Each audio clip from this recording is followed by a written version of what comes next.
মোমবাতি আর হচ্ছে বাইলে মাছ আমার কাছে মনে হয় সেম জিনিস। কারণ মোমবাতি ধরালেই অমনি গলে যায়, বাইলে মাছ নাড়ালেই অমনি ভেঙে যায়। এত সাবধানে নাড়াতে হয়। আর এইখানে হচ্ছে উত্তরবঙ্গের বিখ্যাত আলুঘাটি রান্না করলাম। বড়, বড় চিংড়ি মাছ দিয়ে আর হচ্ছে ওই যে মাটির নিচে যে আলু থাকে সেই আলু দিয়ে রান্না করলাম। এত মজা হইছে, আমি একটু ভয়, ভয় করেই রান্না করেছি। কারণ আমি এই ১ম রান্না করলাম। জানি না কেমন হবে। তো সেইভাবেই রান্না করার পরে দেখলাম কি এত সুন্দর মানে তরকারিতে স্বাদ হইছে। চিংড়ি মাছগুলো অনেক বড়, বড় ছিল। আর এটা শুঁটকি চিংড়ি ছিল। এটা কিন্তু টাটকা চিংড়ি ছিল না। তো দেখেই বুঝতেছেন খাবারটা এত মজা হইছে। আমি এজন্য কিন্তু বারবার নাড়ায় দেখাচ্ছি। আর এখানে হচ্ছে টমেটো, পেঁয়াজ, মরিচ বেশি করে দিয়ে বাইলে মাছ রান্না করলাম ধনেপাতা দিয়ে। নাড়াতেই আমার ভয় লাগতিছে। কারণ কোনো রকম টাচ লাগলেই ভেঙে যায়। আর মাছ, মাংস যাই রান্না করি ভেঙে গেলে কিন্তু আমার অনেক বেশি রাগ লাগে।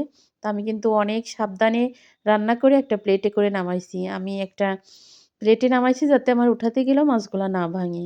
আর এইখানে কিন্তু আলু রান্না করার জন্য মসলাটা সুন্দর করে কষায় নিচ্ছি। কাঁচামরিচ দিয়ে আজকে আলু রান্না করব।